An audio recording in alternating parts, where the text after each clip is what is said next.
The Transport Department has officially launched October Transport Month. This year is showcasing the successes of the Rail Corridor Recovery Program instituted by the passenger rail agency, that's PRASA. Now, Transport Minister Mbalula says he will lead a delegation to KwaZulu-Natal to assess progress made since the April floods. Now, my colleague, fellow anchor and reporter at ENC, Heidi Giokos, was there this morning. She's back in the studio. Good afternoon. Welcome, Heidi, to today. You went on a train ride today with the minister and PRASA officials, I understand. Work is being done to sort out the rail networks. Could you see evidence of that? Yes, certainly. I must say it was the first time I was on a train in South Africa, so it was very exciting to see. What? First time? Yes, can you believe it? Okay, sorry. Yes. I grew up on trains. Sorry, Heidi. Yeah, I mean, different life. How was the experience? It was great. It was really nice to see how advanced these trains are, how fast they are, how they're actually working, and I think commuters felt the very same. The train went from Pienaarspruit to Mamelodi, Pretoria Station,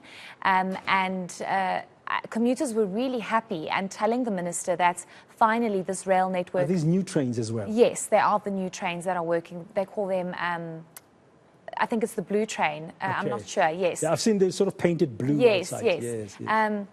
So the minister, of course, accepting that commuters are really happy. Commuters have been indicating the fact that they have been travelling with taxis and other modes of transport, and it's been costing them a lot of money, and they've been waiting for the trains to be up and running.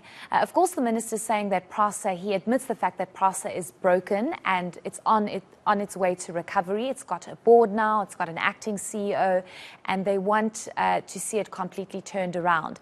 Their biggest issue, Bradan, is the fact that there's a lot of vandalism and theft, and there was mismanagement as well as corruption at the passenger rail agency. Now, you can see, I mean, you see evidence of the vandalism and stuff. Yes. I think it was a few months ago, you went to Mlamlankunzi station in Soweto, there by Orlando Stadium, and that thing looked like a mini forest, like unkempt. But I walked past there on Saturday. It's clean now. You'll be pleased to hear. They're busy cleaning up the railway station. Yes, because they had the deadline to sort out all the 10 corridors as announced in the State of the Nation address by the President. Of course, this is costing PRASA a lot of money because they need to up their security. They also need to get technology in, such as drones, CCTV cameras, to make sure that there is no more vandalism and theft. That was, of course, exacerbated by the COVID-19 pandemic because these rail stations were just left for those who wanted to go and vandalize and steal. But I want us to listen to the Minister of Transport, Mbalula, also launching Transport Month, but speaking about the importance of these rail networks needing to operate and function so that South Africans have different modes of transport that they can use. What we're doing this morning, riding a train from Pienaarspruit to here, it was not a movie. It is the work we're showcasing. At the beginning of October, on the 3rd of October, President Ramaphosa delivers what is called State of the Nation at the beginning of every year. And in that State of the Nation, the President said, passenger rail will deliver 10 corridors back to operation. And we are now in October month, and this morning we're showcasing Pienaarspruit with the new trains. We do have glitches in terms of time, which are technical issues that have been resolved. But we have seen the deployment of Istimela Sabantu, the blue trains. And this is hard work by men and women in this broken company called PRASA. Yeah, broken company called PRASA, but it looks like, as you said, some things are beginning to change. I related my experience driving by Mlamlankunzi station in Orlando on Saturday and noticing the difference between a few months ago when you were on the ground covering the story and what it looks like today. It's different. It's chalk and cheese. They're cleaning it up. I was at Park Station, the terminal, the main Park Station downtown Johannesburg just the other day. and they are cleaning it up, and it's clean, and there's security, there's police. So something looks like is happening. But Cape Town remains a challenge, I understand, yes. Heidi, in terms of PRASA, the minister himself and this agency. Are they making efforts? What are they doing about Cape Town? Yes, so I think the biggest issue with Cape Town is that a lot of the rail lines have been occupied by people who've actually built shacks on the railway lines. So it's very difficult to remove these people and to remove the shacks.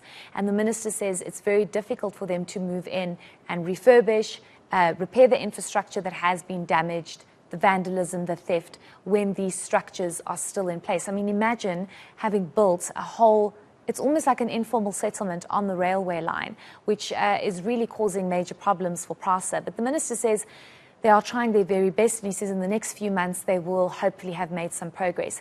The minister has set a deadline for June next year to make sure that all 10 corridors that were vandalized, where there was theft, where there was damage to infrastructure and so forth, to be completed. So he says that all rail networks will be fully functional by next year, June. The big concern is, and I asked the minister this question, does he find the deadline of June acceptable, given that South Africans are very dependent on the rail network and different modes of transport, and of course they are struggling now because of tough economic times. I mean, today it was R8.50 to go from Pienaarspruit to the Pretoria station, compared to what some people are paying, almost 30 Rand or 40 Rand via taxi or bus.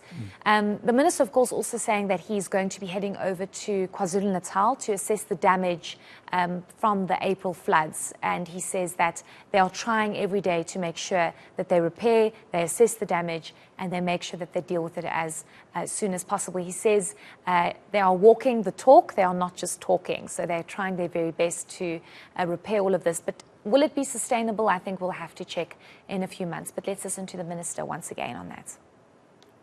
Work is currently underway to recover rail services on the Cape Town Central Line. From time to time, you see me in Cape Town, every week, literally. This entails the relocation of the illegal settlement that are currently on the rail track and reserve. We have currently signed a social compact with all the parties that are involved and affected by the situation on the Central Line.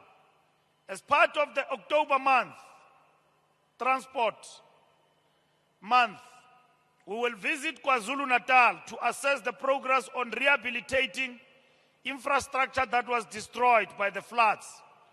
This will include rail and road infrastructure. Because people say we went to KwaZulu-Natal, we promised people things and we left them.